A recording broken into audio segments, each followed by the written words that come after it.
مصر بتقول لا. مصر بتقول لا. سامع ولا لا؟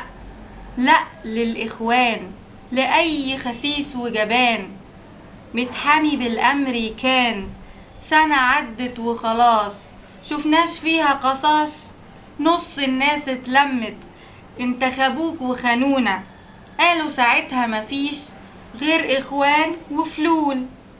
هنجرب ونشوف، عصرين على روحنا لمونة.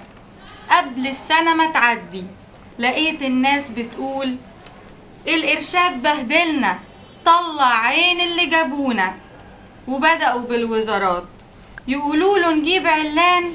لا لا لا لا لا ده كافر. طيب ما تشوف ترتان. لا لا لا لا لا ده فاجر. طب اقرا الليستة ونقي.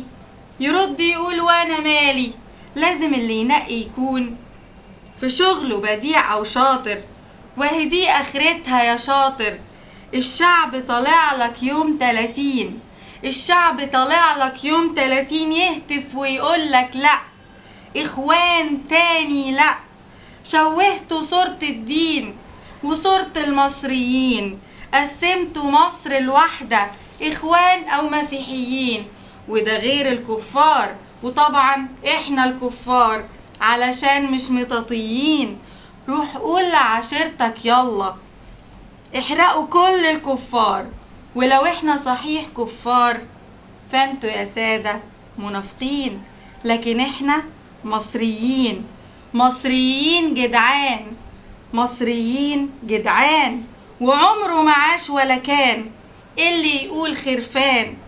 شوية وجاي رمضان، هنصوم ونصلي كمان. ندعيله يزيح الغمة ويريح كل الأمة. أصلنا ديننا الإسلام عمره ما هيكون إخوان. وأنا هفضل دايما مصري متحامي في دين الله.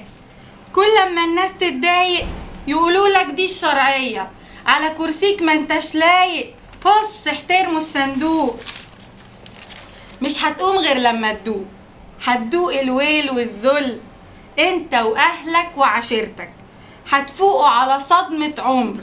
الشعب المصري الغلبان بيقولك برضو لا. ابو احمد وامه بخيت بيقولوا لزيتك لا، بيقولوا لزيتك لا. انا عمري ما شفت رئيس بإزاز الزيت. بالذمة يا ناس ده كلام؟